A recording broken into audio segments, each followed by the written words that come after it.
প্রিয় ছাত্রছাত্রীরা, ইংলিশ ভ্যালির পক্ষ থেকে আমি অনায়কান্তি মণ্ডল তোমাদেরকে অনেক অনেক স্নেহ ও ভালোবাসা জানাই।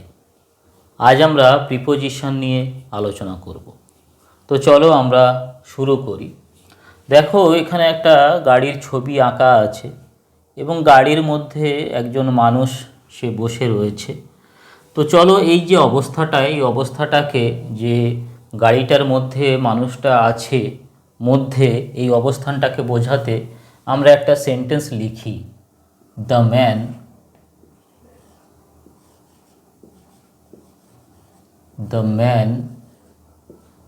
Is in the car. The man is in the car. তারপরে দেখো, এখানে একটা টেবিলের ছবি আঁকা আছে এবং টেবিলটার উপরে দেখো স্পর্শ করে একটা বই আছে। টেবিলের উপরে টাচ করে একটা বই রয়েছে। তো চলো এটাকে নিয়ে একটা সেন্টেন্স আমরা লিখি। দ্য বুক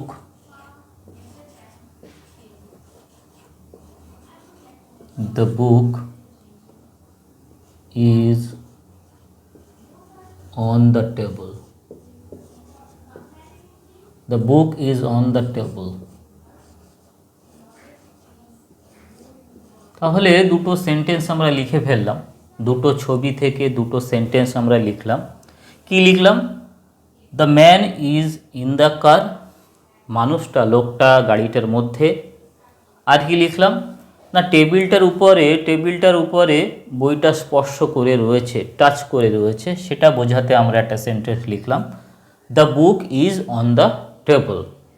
এই যে দুটো সেন্টেন্স আমরা লিখলাম, এই দুটো সেন্টেন্সের মধ্যে ইন, এটা হলো একটা প্রিপোজিশন।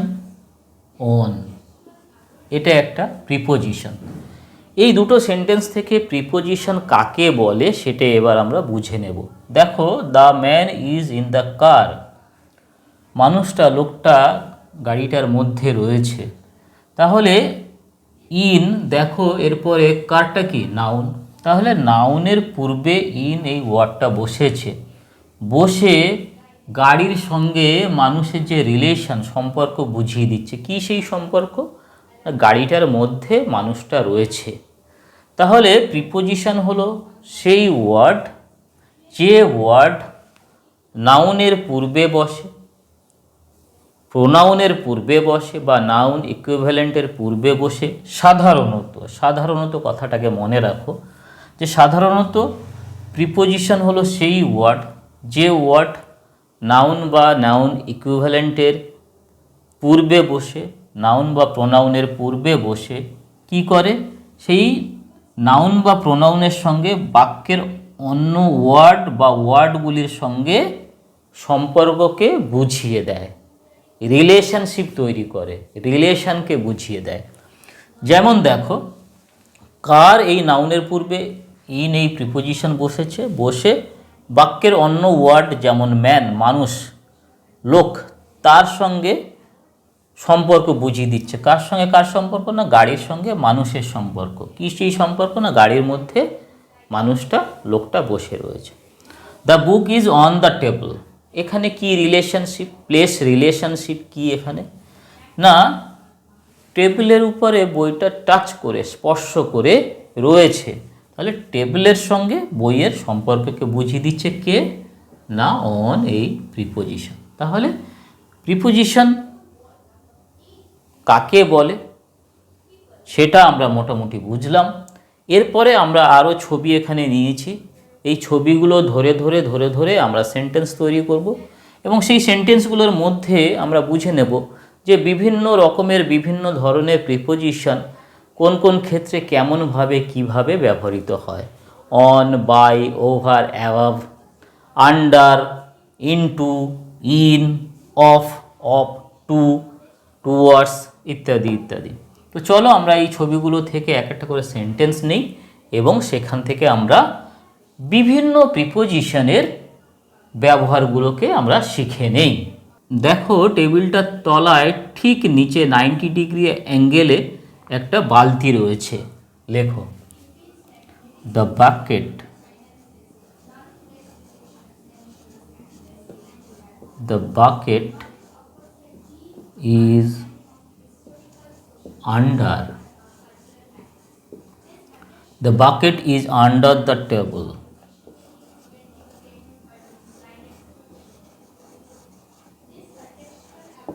তাহলে এখানে আন্ডার হলো প্রিপোজিশন, কার কার রিলেশনশিপকে বুঝিয়ে দিচ্ছে। টেবিলের পূর্বে বসেছে, বসে টেবিলের সঙ্গে বাকেট বালতির রিলেশনকে বুঝিয়ে দিচ্ছে। কি সেই রিলেশন? না টেবিলের তলায় 90 ডিগ্রি অ্যাঙ্গেলে সরাসরি নিচে বালতিটা রয়েছে, তার জন্য আমরা আন্ডার এই প্রিপোজিশনকে ব্যবহার করলাম।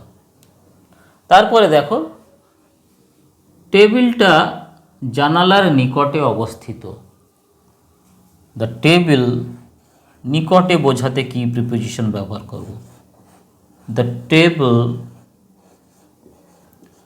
Is near the window. The table is near the window. Near হলো এখানে প্রিপোজিশন, তাহলে নৈকট্য বোঝাতে, নিকটে বোঝাতে, কাছাকাছি অবস্থান বোঝাতে আমরা নিয়ার এই প্রিপোজিশনটাকে ব্যবহার করছি। এরপরে দেখো একটি মানুষ, একটি লোক যে টেবিলটার পাশে, ঠিক পাশে দাঁড়িয়ে রয়েছে, তাহলে পাশে অবস্থান বোঝাতে আমরা কোন প্রিপোজিশন ব্যবহার করব দেখে নাও। A man stands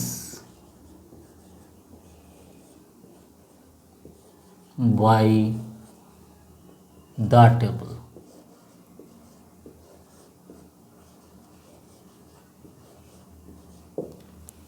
A man stands by the table.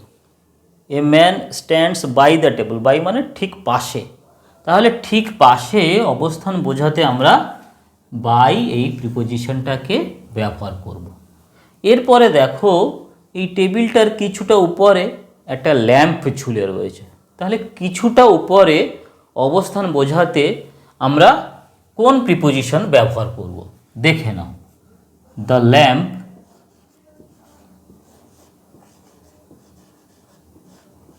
Lamp is over. The lamp is over the table.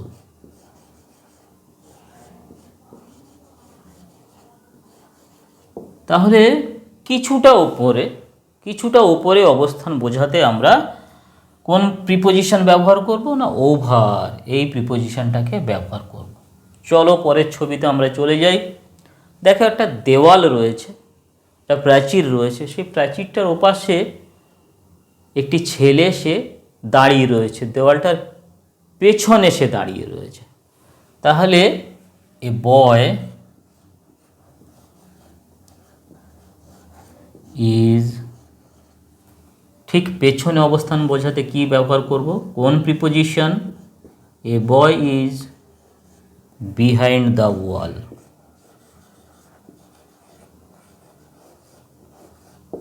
এখানে বিহাইন্ড হলো প্রিপোজিশন। দেখো এই যে ওয়ালটা রয়েছে এর পেছনে দাঁড়িয়ে রয়েছে একটি ছেলে। There is a boy standing behind the wall. যে দেওয়ালটা রয়েছে, যে প্রাচীরটা রয়েছে তার পেছনে রয়েছে, তাহলে পেছনে অবস্থান বোঝাতে আমরা বিহাইন্ড এই প্রিপোজিশনকে ব্যবহার করলাম। এরপরে এই মাঝের এই ছবিটাতে চলে এসো। এখানে একটা ক্রিমিনালকে কি করা হয়েছে? না জাজের সামনে আনা হয়েছে। তো এটাকে নিয়েই আমরা একটা সেন্টেন্স এবার লিখব। দ্য ক্রিমিনাল বা the convict, the criminal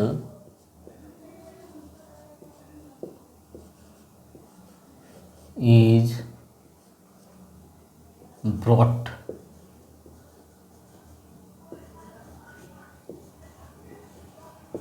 the criminal is brought before the judge. The criminal is brought before হলো এখানে প্রিপোজিশন। এই যে ক্রিমিনালটা, একে কার সামনে আনা হয়েছে? না, জাজের সামনে আনা হয়েছে। এরকম বোঝাতে আমরা বিফোর এই প্রিপোজিশনটাকে ব্যবহার করব। এরপরে দেখো এখানে একটা গ্রামের ছবি আঁকা হয়েছে এবং গ্রামের পাশ দিয়ে নদী বয়ে চলেছে। তাহলে নদীটার পাশে এই গ্রামটা অবস্থিত। তাহলে এইটাকে আমরা কি লিখব? পাশে বোঝাতে the village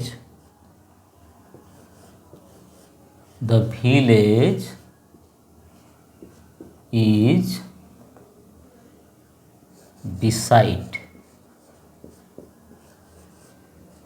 beside the river.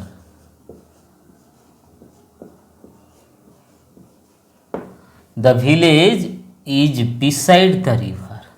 নদীর পাশে গ্রামটা অবস্থিত। Our village is beside the river. তাহলে পাশে পাশে বোঝাতে আমরা beside এই প্রিপোজিশনকে ব্যবহার করব। আবার দেখো এখানে একটা ছবি এঁকে আমি একটা জিনিস বোঝাবার চেষ্টা করেছি যে এই যে বাড়িটা দেখো, এই বাড়িটাকে দেখো, খেয়াল করো, এর দুপাশে দুটো গাছ রয়েছে, দুটো। তাহলে দুয়ের মধ্যে পজিশন বোঝাতে গেলে আমরা কি প্রিপোজিশন ব্যবহার করব? দেখো, the house is between the house is between the trees. The house is between the trees.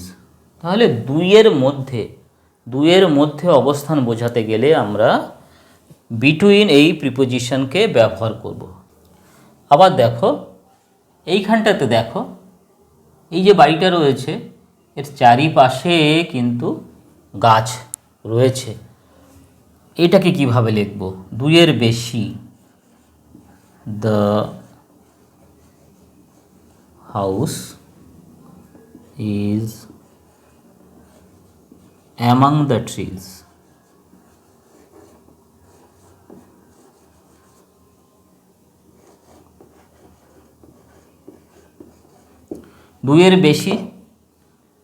দুইয়ের বেশি চারিধার থেকে গাছ এই বাড়িটাকে ঘিরে রয়েছে। তাহলে দুইয়ের মধ্যে হলে বিটুইন, আর দুইয়ের বেশি হলে 4, 5, 6, 7, 8, 10, 15 এরকম হলে অ্যামাং এই প্রিপোজিশনটাকে ব্যবহার করব। ধরো তোমাকে একটা আম দেওয়া হয়েছে, দুটো ছেলের মধ্যে সেই আমটাকে ভাগ করে দিতে হবে। তুমি কি বলবে? Divide the mango between the boys, between the two boys. এরপরে এক ঝুড়ি আম দেওয়া হয়েছে এবং দেখা যাচ্ছে 10, 12 জন 15 জন রয়েছে। কিভাবে বলবে? Divide the mangoes among the boys. সেখানে অ্যামাং বসবে, দুইয়ের বেশি। এরপরে এই ছবিটার সামনে এসো, দেখো বাড়িটা রয়েছে, তার ঠিক সামনে একটা গাছ রয়েছে। বাড়িটা রয়েছে তার ঠিক সামনে বোঝাতে আমরা কোন প্রিপোজিশন ব্যবহার করব? দেখো, দ্য ট্রি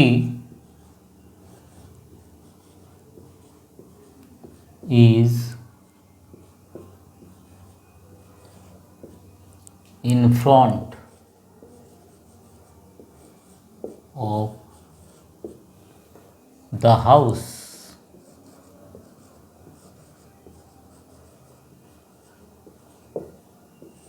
এখানে ইন ফ্রন্ট অফ হলো প্রিপোজিশন। ঠিক সামনে বোঝাতে আমরা ইন ফ্রন্ট অফ এই প্রিপোজিশনটাকে ব্যবহার করব। সামনে বোঝাতে ইন ফ্রন্ট অফ এই প্রিপোজিশনটাকে আমরা ব্যবহার করব। The tree is in front of the house. গাছটা বাড়িটার সামনে রয়েছে। এরপরে দেখো এখানে কয়েকজন আউটসাইড দ্য ডোর, দরজার বাইরে তারা দাঁড়িয়ে রয়েছে। তো সেটাকে নিয়ে আমরা একটা সেন্টেন্স তৈরি করব এবং প্রিপোজিশনের ব্যবহার শিখে নেব। We are standing, we are standing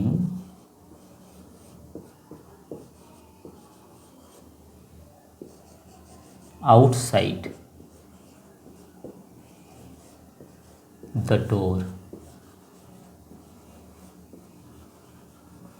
we are standing outside the door.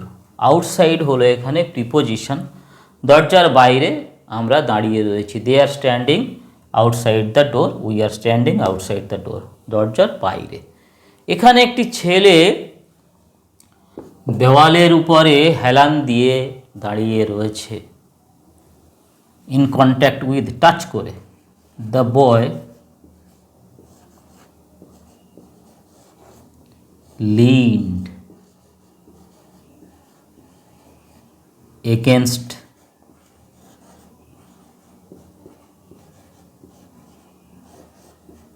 the wall. The boy leaned against the wall. Against হলো এখানে প্রিপোজিশন, টাচ করে দেওয়ালে হেলান দিয়ে দাঁড়িয়ে রয়েছে, ইন কন্ট্যাক্ট উইথ, টাচ করে দাঁড়িয়ে রয়েছে। সেক্ষেত্রে আমরা এগেনস্ট এই প্রিপোজিশনটাকে ব্যবহার করলাম। এখানে দেখো ব্রিজ, ব্রিজের নিচ দিয়ে নদী বয়ে চলেছে। দ্য রিভার ফ্লোজ, বয়ে চলেছে বিনিথ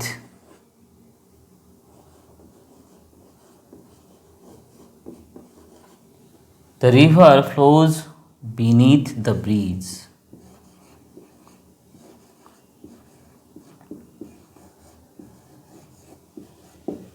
এখানে বিনিথ হলো preposition.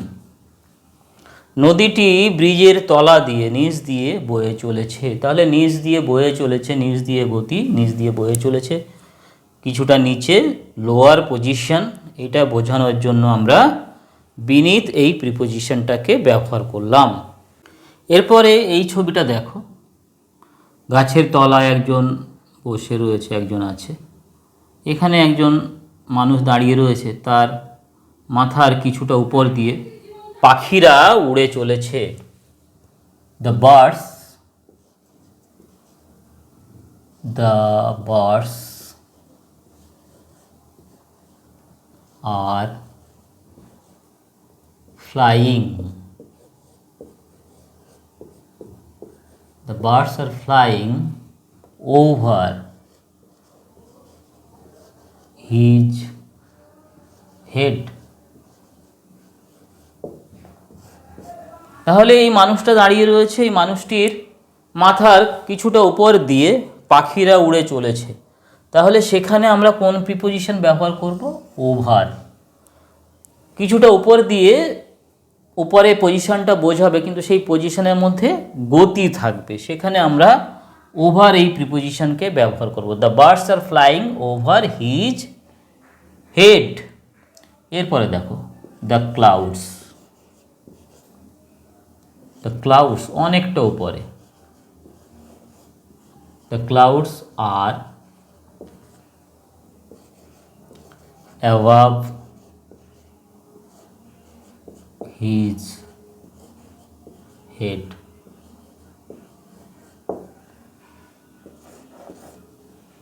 The clouds are above his head. Above মানে অনেকটা উপরে, ওভারের থেকে অনেকটা হাই, অনেকটা উপরে দেখো মেঘেরা রয়েছে, সেই জন্য আমরা এখানে প্রিপোজিশন ব্যবহার করলাম অ্যাবাভ। তারপরে দেখো 90 ডিগ্রি অ্যাঙ্গেলে একটি মানুষ সে বসে রয়েছে।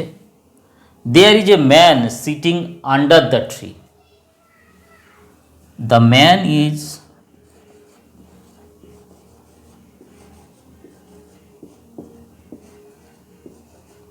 Under the tree.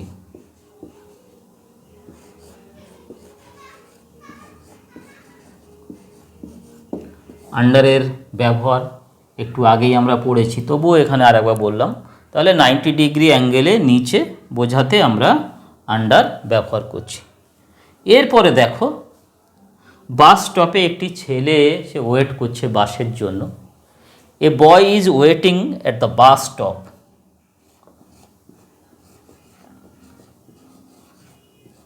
A boy is waiting at the bus stop.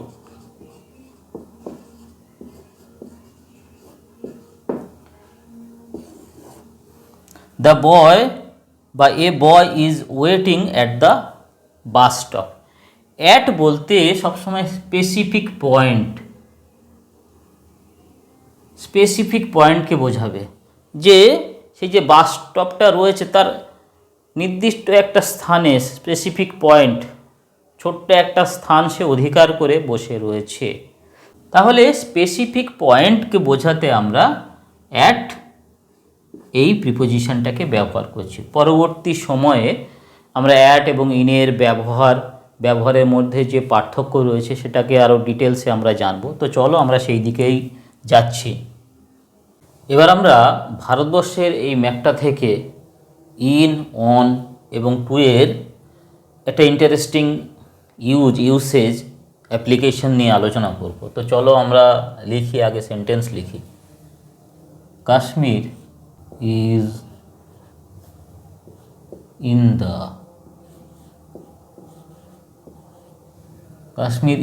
The north of India. Kashmir is in the north of India. ভারতের উত্তর দিক বরাবর কোন পর্বতমালা রয়েছে? The Himalayas.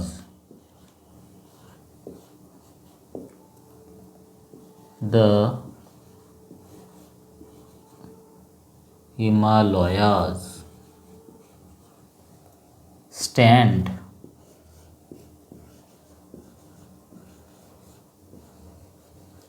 on the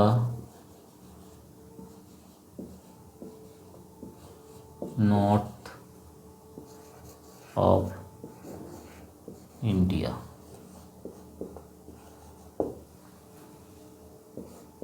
দেখো, কাশ্মীরও ভারতের মধ্যে, আবার হিমালয় পর্বতমালাও ভারতের মধ্যে। তাহলে এখানে দেখো ইন হলো আর এখানে হলো on. Kashmir is in the north of India. যখন কোনো দেশের সীমানার মধ্যে থাকছে তখন আমরা ব্যবহার করব in. Kashmir is in the north of India, ভারতবর্ষের উত্তর দিকে কাশ্মীর, কিন্তু ভারতবর্ষের এরিয়ার মধ্যে, সেই জন্য আমরা এখানে ইন প্রিপোজিশন ব্যবহার করলাম। The Himalayas stand on the north of India, on the border ধরে রয়েছে, অন দ্য বর্ডার। যখন বর্ডার বরাবর বোঝাবে তখন আমরা অন ব্যবহার করব। সীমানা বরাবর বোঝাচ্ছে, সেই জন্য on. The Himalayas stand on the north of India. তারপরে এই শ্রীলঙ্কাকে নিয়ে আমরা একটা সেন্টেন্স তৈরি করব।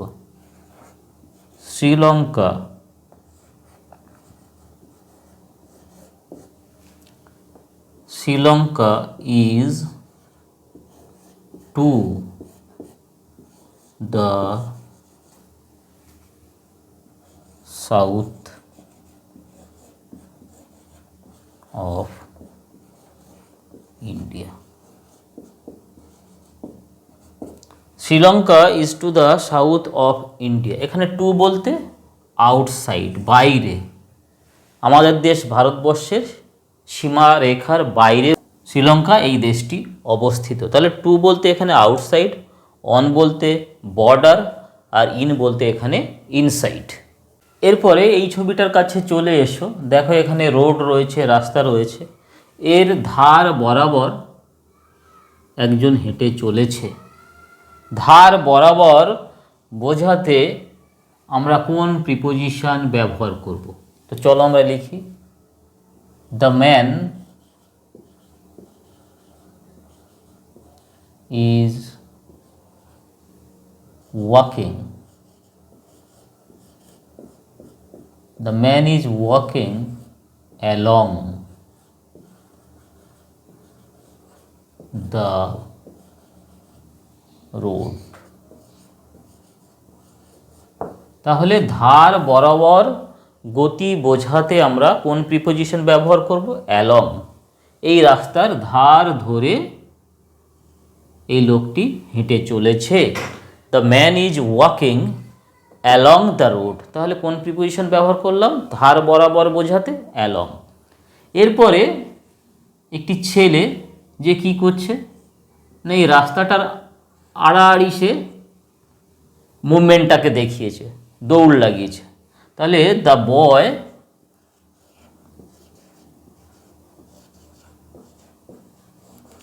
Is running, the boy is running across the road.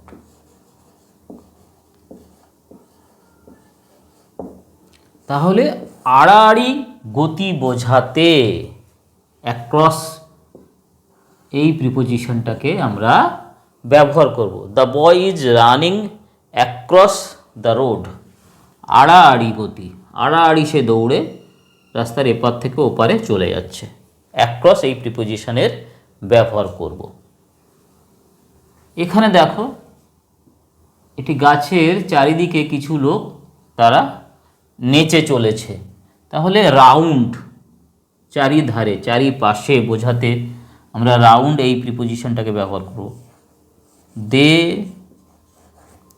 War dancing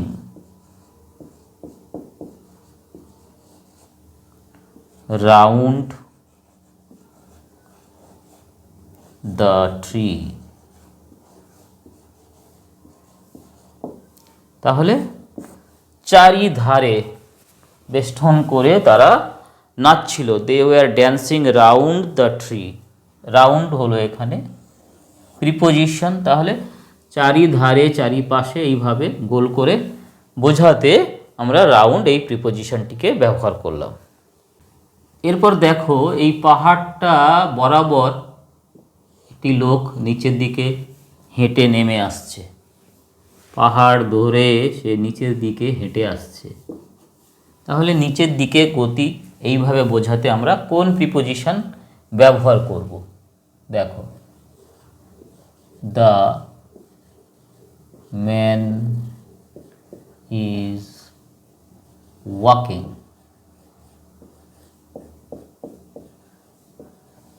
The man is walking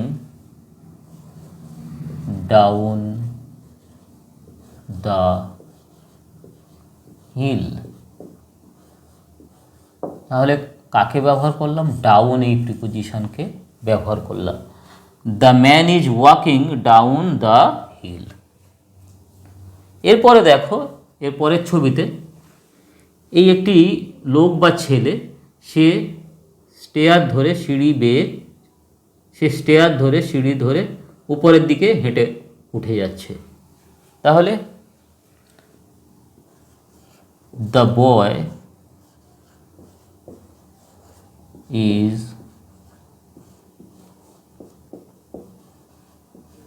climbing.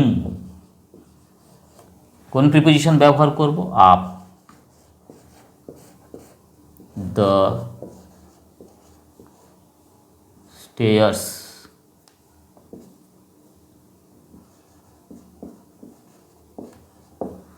The boy is climbing up the stairs.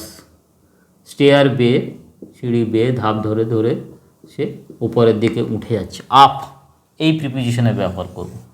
The boy is climbing up the stairs.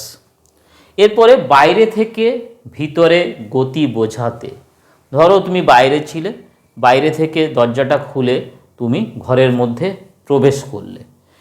এখানে দেখো একটা পুকুরের ছবি আঁকা হয়েছে। এই পুকুরের পাড়ের উপরে, পুকুরের বাইরে এই ব্যাঙটা সে বসেছিল। তারপরে সে লাফ দিয়ে পুকুরের মধ্যে প্রবেশ করল। তাহলে এখানেও বাইরে থেকে ভেতরে গতি বোঝাচ্ছে। The frog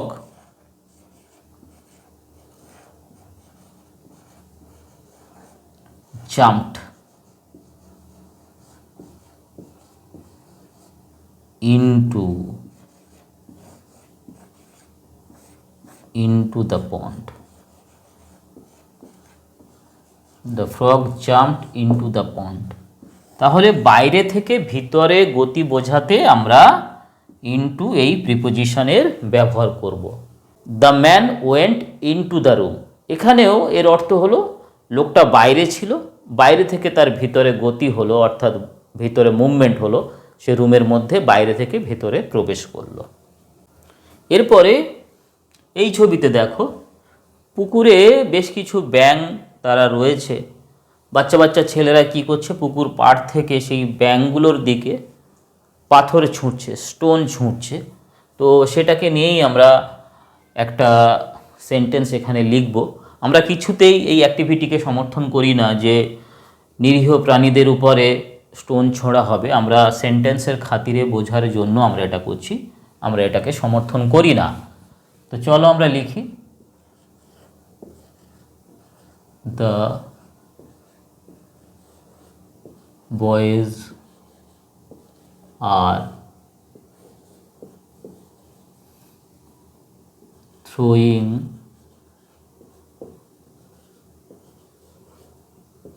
stones at the frogs. The boys are throwing stones at the frogs. The boys are throwing stones at the frogs. At তাহলে idea of hitting, idea of হিটিংকে বোঝাচ্ছে, হিট করছে এখানে কোনো পয়েন্টের দিকে। একটা সবসময়, সেটা প্লেসের ক্ষেত্রে হোক টাইমের ক্ষেত্রে হোক, সবসময় এটা পয়েন্টকে নির্দেশ করে। তাহলে the boys are throwing stones at the frogs. এরপরে দেখো ঘোড়া দৌড়াচ্ছিল, সেখান থেকে একটা লোক পড়ে গেছে। হি ফেল অফ the horse.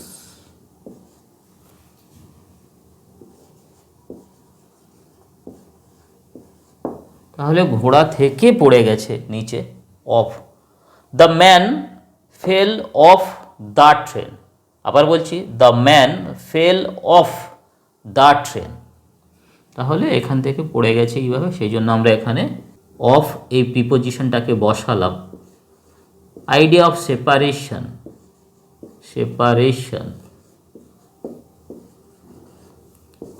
সেপারেশনের আইডিয়াকে নিয়ে আসে। এরপরে এখানে দেখো একটা টানেল, এই টানেলের মধ্য দিয়ে গাড়ি চালানো হচ্ছে। তাহলে কোনো কিছুর মধ্য দিয়ে গতি, এরকম ব্যাপারকে বোঝাতে আমরা কোন প্রিপোজিশনের ব্যবহার করব? I drove the car through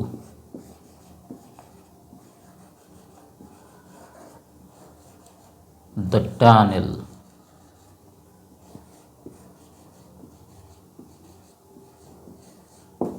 তাহলে কি প্রিপোজিশন, কোন প্রিপোজিশনে ব্যবহার করলাম না? Through. I drove the car through the tunnel. Through মানে হলো মধ্য দিয়ে, কোনো কিছুর মধ্য দিয়ে গতি, টানেলের সুড়ঙ্গের মধ্য দিয়ে গাড়িটাকে চালিয়ে আসছি। তাহলে মধ্য দিয়ে গতি বোঝাতে আমরা থ্রু এই প্রিপোজিশনটাকে ব্যবহার করলাম। এর পরের ছবিটা দেখো, যে খাঁচা খুলে পাখিটা বেরিয়ে এসেছে। The bird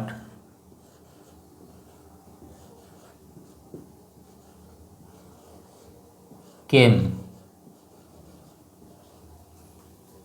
out of the cage.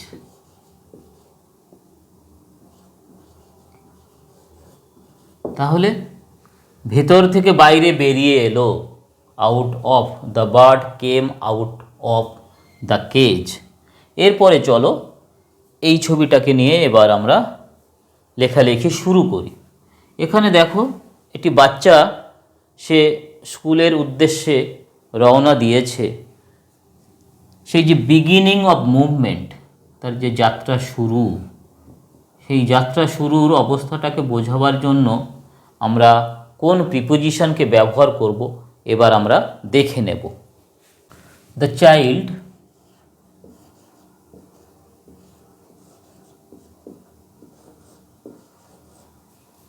Leaves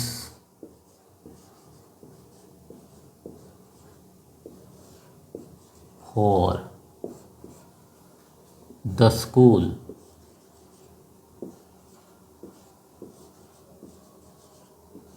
early in the morning.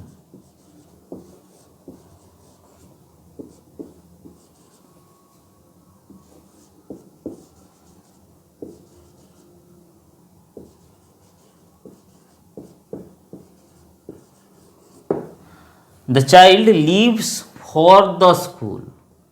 এই যে বাচ্চাটি এ স্কুলের উদ্দেশ্যে রওনা দিয়েছে। আর্লি ইন দ্য মর্নিং, সকাল সকাল ভোরবেলার দিকেই সে বেরিয়ে পড়েছে। তাহলে এই যে ফর, লিভস ফর, এটা কি বোঝাচ্ছে? বিগিনিং অফ মুভমেন্ট, শুরুকে বোঝাচ্ছে, কোনো মুভমেন্টের শুরুটাকে বোঝাচ্ছে, যে যাত্রা শুরুর যে অবস্থা সেটাকে বোঝাচ্ছে, beginning of movement for.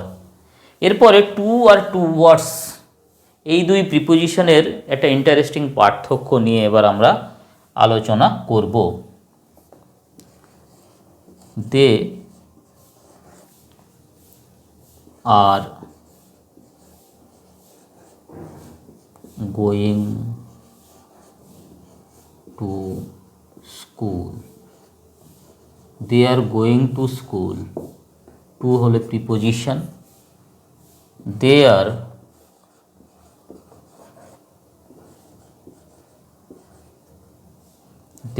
Going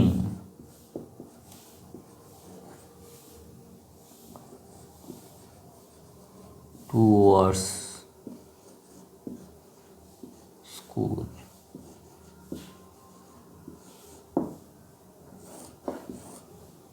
They are going to school.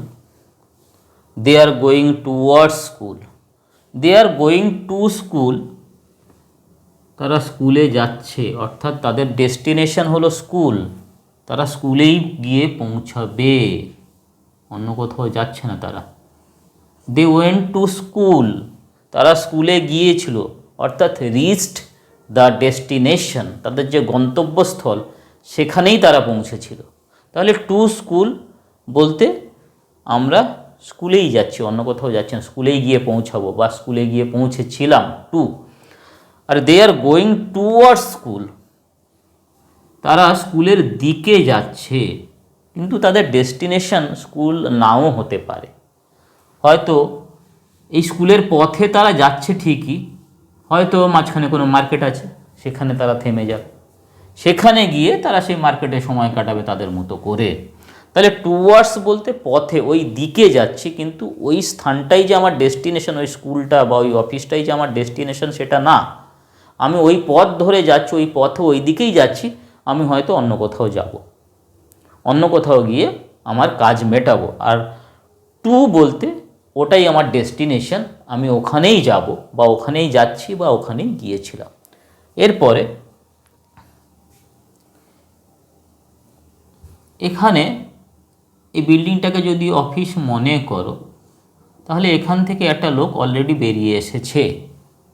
তাহলে তার যে পয়েন্ট অফ ডিপারচার, এই যে স্থানটা থেকে সে চলে এসেছে, এই ব্যাপারটাকে বোঝাবার জন্য আমরা কোন প্রিপোজিশন ব্যবহার করব? He has already gone from the office, office থেকে সে ইতিমধ্যেই চলে গেছে, অর্থাৎ অফিসটাকে ছেড়ে সে ইতিমধ্যেই চলে এসেছে। পয়েন্ট অফ ডিপারচারকে বোঝাচ্ছে, থেকে, এখান থেকে সে চলে এসেছে। এই জন্য এটাকে বোঝাবার জন্য আমরা ফ্রম এই প্রিপোজিশনটাকে ব্যবহার করলাম। এবার আমরা যে প্রিপোজিশনগুলোকে নিয়ে আলোচনা করব, সেই প্রিপোজিশনগুলো টাইম রিলেশনশিপকে বোঝাবে, সময়কে বুঝিয়ে দেবে। তা সময় বলতেই সবার আগে আমাদের যে ধারণাটি আসে, কিসের ধারণা? না ঘড়ির ধারণা। ঘড়ির কাঁটা এগিয়ে যেতে থাকে, সময় এগিয়ে যেতে থাকে। আর কিসের ধারণা আসে? না ক্যালেন্ডার। ঘড়ির কাঁটা টিকটিক করে এগোতে থাকে, একটা করে দিন যায়, সোমবার যায়, মঙ্গলবার আসে, বুধবার আসে, বুধবার যায়, বৃহস্পতিবার আসে।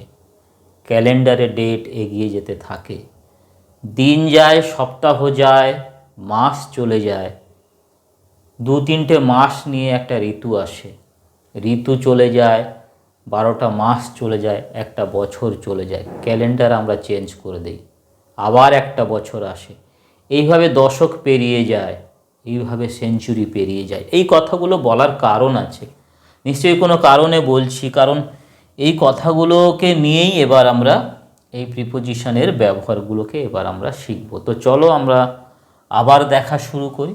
অ্যাট, অ্যাটটা সবসময় পয়েন্টকে বোঝায়। এর যে স্প্যানটা না, এই স্প্যানটা খুব কম। তাহলে একটা ক্লক টাইমকে বোঝায়, যেমন at 4 PM, at 10 o'clock, at 2 PM, at 7 AM। দেখো এগুলো প্রত্যেকটাই পয়েন্ট অফ টাইমকে বোঝাচ্ছে। ঘড়ির কাঁটা এগিয়ে যাচ্ছে, ভোরবেলা শুরু হয়েছে, ভোরবেলা থেকে ঘড়ির কাঁটা এগিয়ে যাচ্ছে, ভোরবেলা চলে গেল, সকাল এলো, দুপুর এলো, বিকেল এলো, সন্ধ্যা এলো, রাত গড়িয়ে গেল, আবার ভোরবেলা এলো।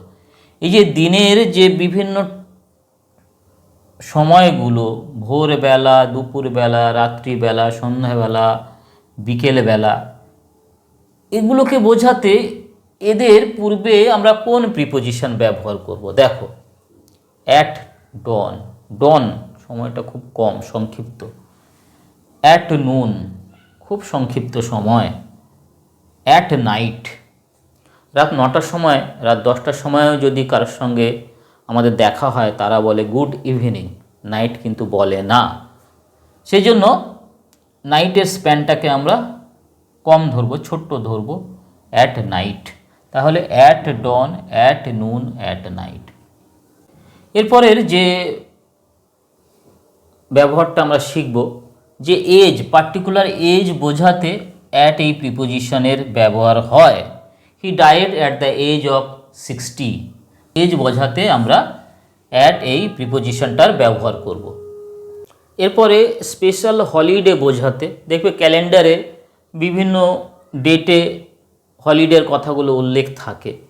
তো সেই স্পেশাল হলিডে যার টাইম স্প্যানটা কিন্তু কম, সেক্ষেত্রে আমরা অ্যাট ব্যবহার করব। At Christmas, at the weekend. এরপরে আমরা ইনের ব্যবহার শিখব টাইম রিলেশনশিপের নিরিখে, সময়কে বোঝানোর নিরিখে। ইনটা কি না পিরিয়ড অফ টাইমকে বোঝাবে।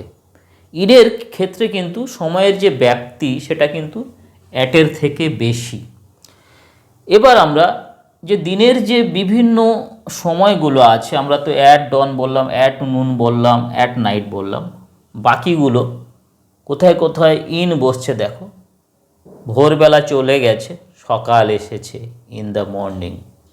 ঘড়ির কাঁটা আবার ঘুরছে, দুপুর পেরিয়ে গেছে, বিকেলবেলা এসেছে, ইন দ্য আফটারনুন। আফটারনুন চলে গেছে, ঘড়ির কাঁটা এগোতে থাকছে, সন্ধ্যা হয়েছে, সন্ধ্যা 7টা বেজে গেছে, কি বলবো? In the evening.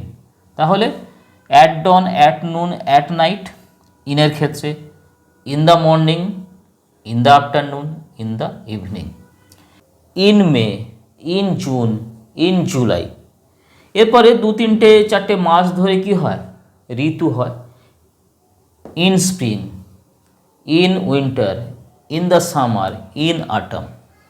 এরপরে ক্যালেন্ডারে দেখবে সালের উল্লেখ থাকে, ইন 2024, ইন 2019।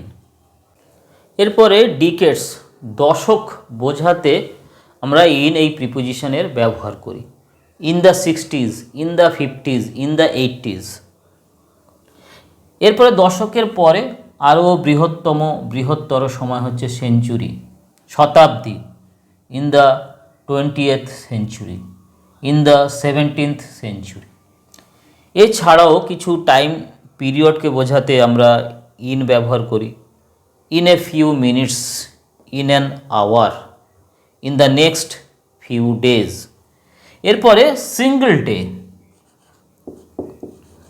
সিঙ্গল ডে একটা দিনকে বোঝাতে আমরা অন ব্যবহার করি, on Monday, on Tuesday, on Saturday, on Sunday. দিন, দিনের উল্লেখ থাকবে, তারই সঙ্গে সেই দিনের একটা অংশকে বলা হবে, on Sunday afternoon, on Sunday evening, on Sunday morning. আবার দেখো সিঙ্গল ডেকে বোঝাচ্ছি, on that day, on the 6th মে। সবই দেখো একটা সিঙ্গল ডেকে বোঝাচ্ছি। তাহলে অ্যাট, ইন এবং অন এই তিনটি প্রিপোজিশনের ব্যবহার আমরা শিখলাম। এরা কিভাবে টাইমকে ইন্ডিকেট করে সেটাকে আমরা বুঝলাম। এই পুরো ব্যাপারটাকে এখানে একটা পিরামিডের আকারে বোঝানোর চেষ্টা করা হয়েছে। আমরা কি শিখলাম, যে ইনটা দেখো সবসময় বৃহত্তম টাইম পিরিয়ডকে সে কিন্তু ইন্ডিকেট করছে। যেমন ইন মে, অনেকটা সময়, ঋতু 2-3-4 মাস নিয়ে, দেখো পরপর টাইম পিরিয়ডটা বেড়ে গেছে। 24 সাল, তারপর দেখো সালের পরে ডিকেডে চলে গেছি, তারপরে আমরা সেঞ্চুরিতে চলে গেছি। তাহলে ইনটা বড় টাইম স্প্যানকে নির্দেশ করছে। তারপরে অন সিঙ্গল ডেকে করছে, তারপরে অ্যাট স্পেসিফিক একদম পয়েন্ট অফ টাইমকে নির্দেশ করছে। তাহলে ইন হলো বড়, অন তারপরে হলো at. The tiger was killed, the tiger was killed by a hunter. The tiger was killed by a hunter. আবার লেখো, the rat was killed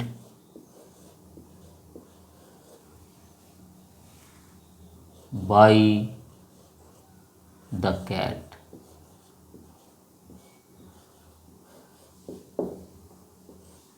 The rat was killed by the cat. He killed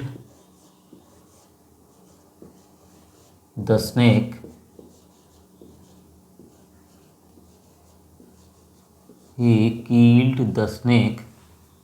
by হবে না, with a stick.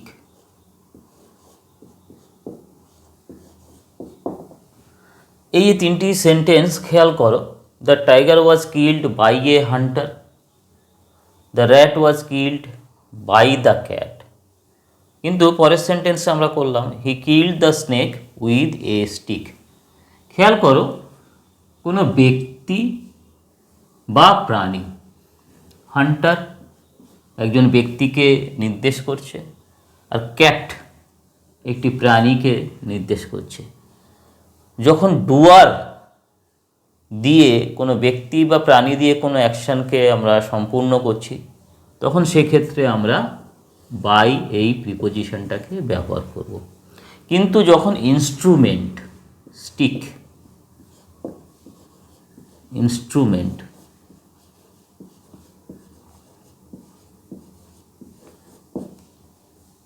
স্টিকটা কিন্তু কোনো ব্যক্তি বা প্রাণীকে নির্দেশ করছে না, এটা একটা ইনস্ট্রুমেন্ট, এটা একটা ইনস্ট্রুমেন্টকে নির্দেশ করছে। যখন ব্যক্তি বা প্রাণী না বুঝিয়ে কোনো ইনস্ট্রুমেন্টের দ্বারা এরকম ধরনের কোনো অ্যাকশান সম্পূর্ণ হবে, তখন আমরা সেখানে বাই ব্যবহার করব না, সেখানে আমরা কোন প্রিপোজিশনে ব্যবহার করব না, উইথ এই প্রিপোজিশনটির ব্যবহার করব।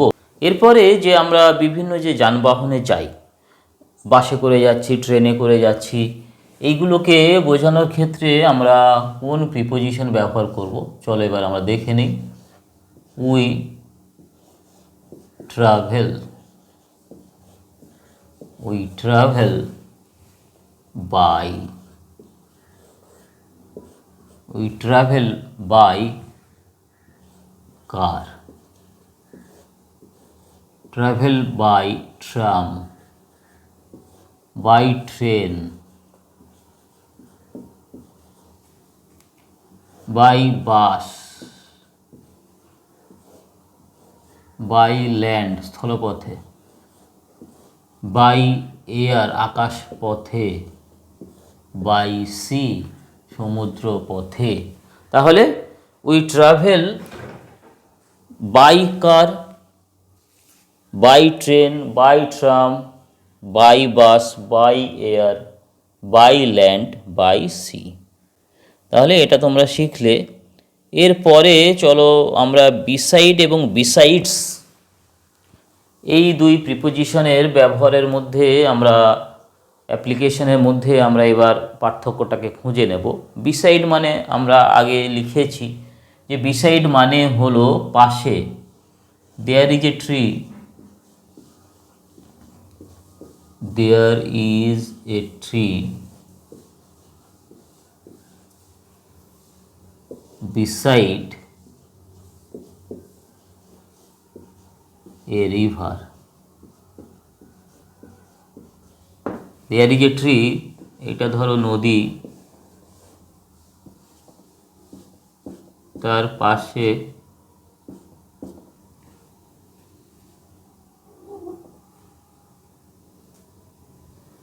এরকমভাবে একটা কোকোনাট গাছ রয়েছে, নারকেল গাছ রয়েছে। There is a coconut tree beside a river, তাহলে পাশে বোঝাচ্ছে। He knows French,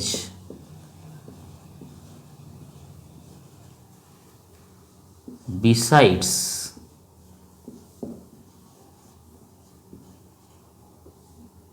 Bengali.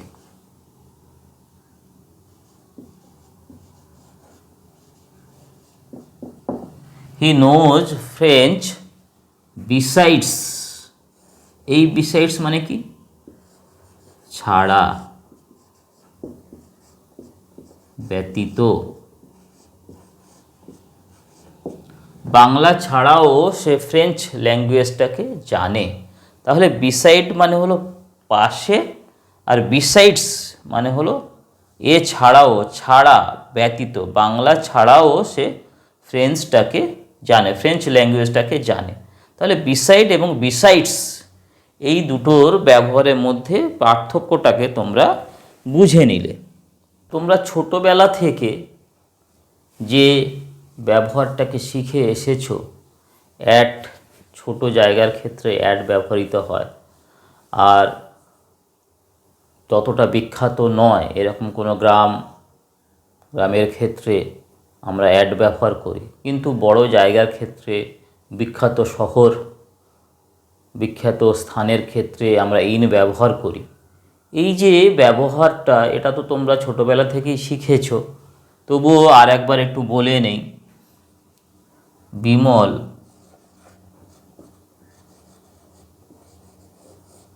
Is at home, ছোট্ট স্থান। Bimal is at school.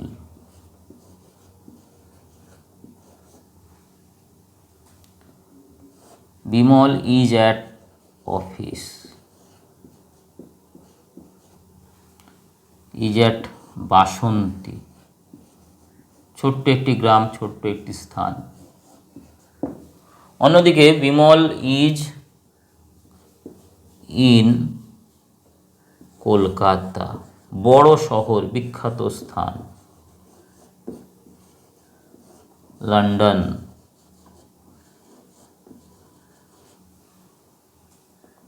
Howrah district.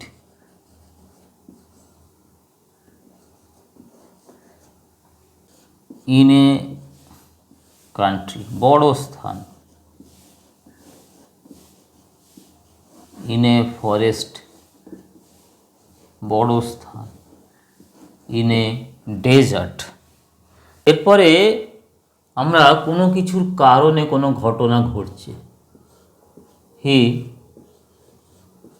Died of A heart attack.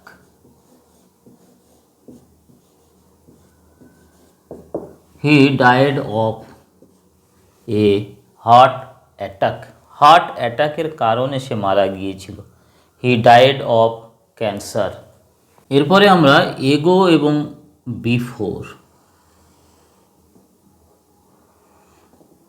এগো এবং বিফোর, এই যে দুই প্রিপোজিশন, এই দুই প্রিপোজিশনের মধ্যে এবার আমরা পার্থক্যটাকে দেখে নেব অ্যাপ্লিকেশনের ক্ষেত্রে, ব্যবহারের ক্ষেত্রে। এটা হলো তোমার পজিশন, এই পজিশনে দাঁড়িয়ে তুমি কথা বলছো। তাহলে এখান থেকে বেশ কিছু পূর্বে, কয়েক দশক পূর্বে, এখানে ধরো একটা ফরেস্ট, জঙ্গল রয়েছে, সেই ফরেস্টের মধ্য দিয়ে তুমি যাচ্ছ এবং তোমার বন্ধুকে বলছো যে এই ফরেস্টে, এই জঙ্গলে বহু বছর পূর্বে এক হারমিট, এক সন্ন্যাসী বাস করতেন পূর্বে। তাহলে এগো মানেও পূর্বে আর বিফোর মানেও পূর্বে। কোনটা কোথায় ব্যবহার করব? Many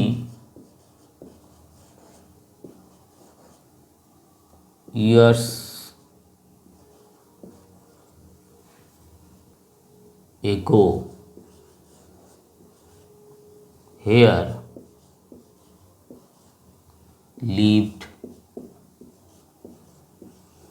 a hermit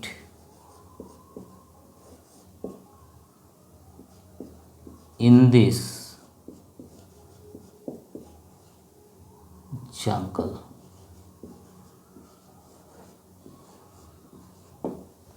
Many years ago here lived a hermit in this jungle. তাহলে এই যে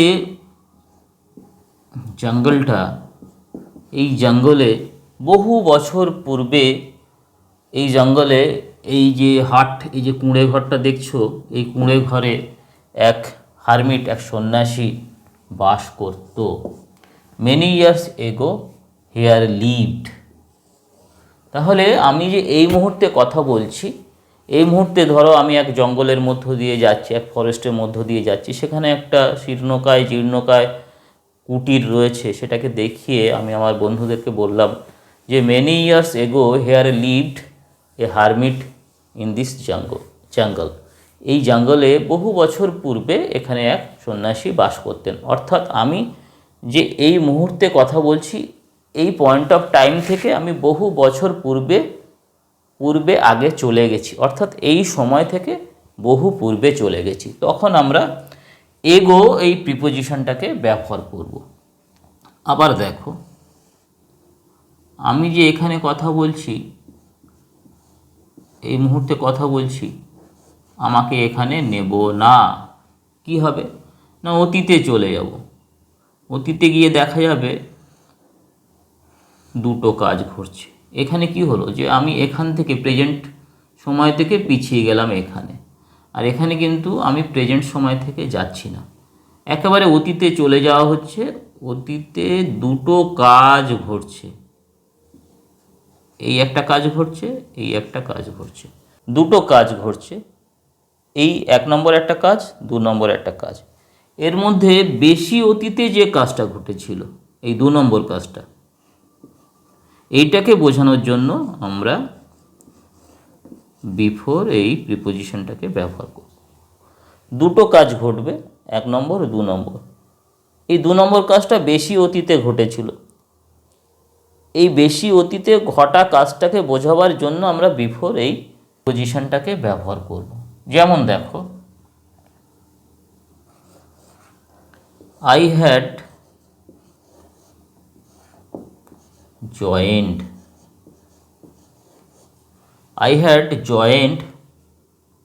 the office before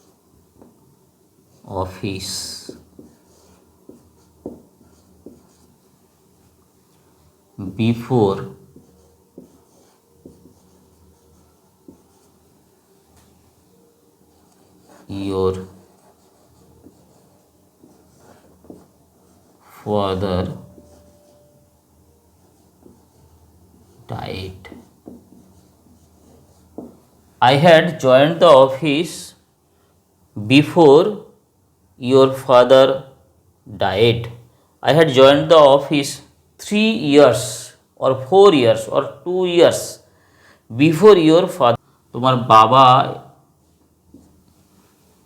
এরকম একটা ডেটে মারা গিয়েছিলেন, তার 3 বছর পূর্বে আমি এই অফিসে যোগ দিয়েছিলাম। তাহলে তোমার বাবা মারা গেছেন 2010 সালে, তার 3 বছর পূর্বে 2007 সালে আমি এই অফিসে যোগ দিয়েছিলাম। I had joined the office 3 years before your father died. এরপরে আমরা সিন্স, ফর এবং ফ্রম, সিন্স, ফ্রম এবং ফর, এই 3টি প্রিপোজিশনের ব্যবহারের মধ্যে যে পার্থক্য সেটাকে নিয়ে এবার আমরা আলোচনা করব। Amal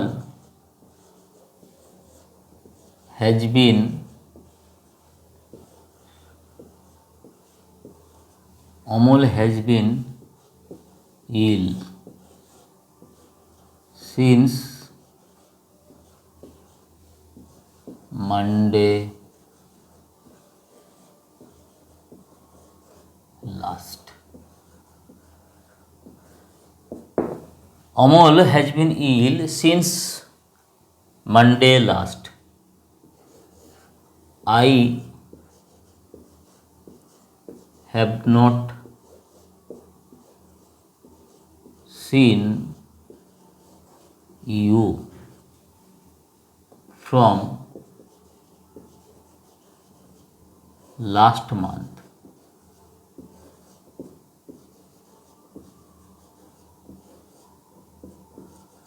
I have not seen you from last month.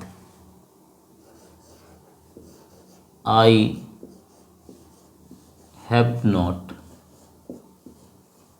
seen you for a month.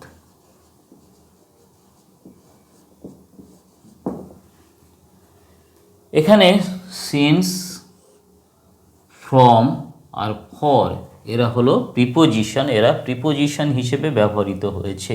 I have not seen you, আমি তোমাকে দেখিনি, ফ্রম লাস্ট মান্থ, গত মাস থেকে। সিন্স মানে থেকে, ফ্রম মানে থেকে। I have not seen you for a month, আমি তোমাকে দেখিনি 1 মাসের জন্য, 1 মাসের ভেতরে একবারও তোমাকে দেখিনি। তাহলে এটাকে যদি বোঝার চেষ্টা করো, এই যে পয়েন্ট, আমি তোমাকে গত সোমবার থেকে দেখিনি, থেকে সিন্স, এটা একটা পয়েন্টকে নির্দেশ করছে। মানডে, এই মানডে থেকে, এই পয়েন্ট থেকে আমি তোমাকে দেখতে পাইনি। বা Amal has been ill since Monday last, এই গত সোমবার থেকে অমল অসুস্থ হয়ে রয়েছে, এই পয়েন্টটাকে নির্দেশ করছে। I have not seen you from last month, আমি তোমাকে দেখিনি গত মাস থেকে, গত মাসের শুরু থেকে। এটা এটা এখানে কি করছে না, পয়েন্টকে নির্দেশ করছে, point of time. I have not seen you for a month, এখান থেকে এতটা হলো 1 মাস। এই 1 মাস সময়টা ধরে, এখানে পিরিয়ড অফ টাইম অনেকটা সময়কে বোঝাচ্ছে, এখানে আমরা বসালাম ফর। তাহলে পয়েন্ট অফ টাইমকে বোঝানোর জন্য আমরা সিন্স ফ্রমকে ব্যবহার করছি। আর পিরিয়ড অফ টাইম 1 মাস ধরে, 1 বছর ধরে, এই পুরো ব্যাপারটাকে বোঝানোর জন্য আমরা ফর এই প্রিপোজিশনটাকে ব্যবহার করছি। আমরা আমাদের ভিডিওর শেষের দিকে এসে গেছি, আমরা আমাদের পড়ার শেষের দিকে এসে গেছি। তো চলো এবার আমরা দেখে নেই যে রেট অফ ইন্টারেস্ট, সেক্ষেত্রে আমরা কোন প্রিপোজিশন ব্যবহার করব। Bank charges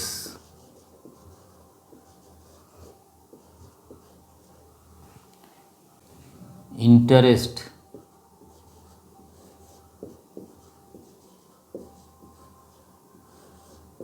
at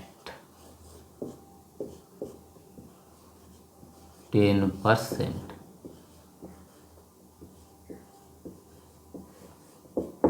Bank charges interest at 10%. Rate of interest, rate বোঝাতে আমরা অ্যাট এই প্রিপোজিশনের ব্যবহার করলাম। Standard cloth is sold by the meter.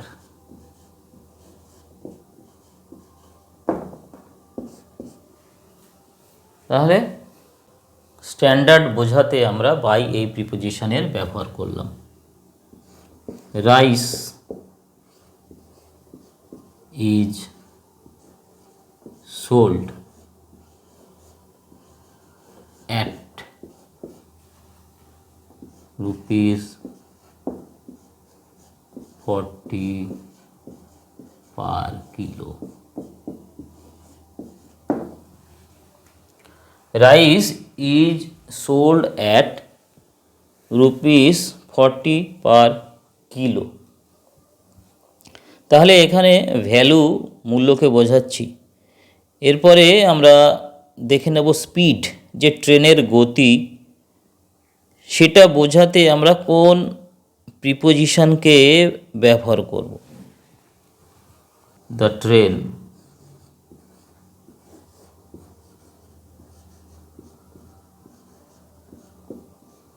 Is running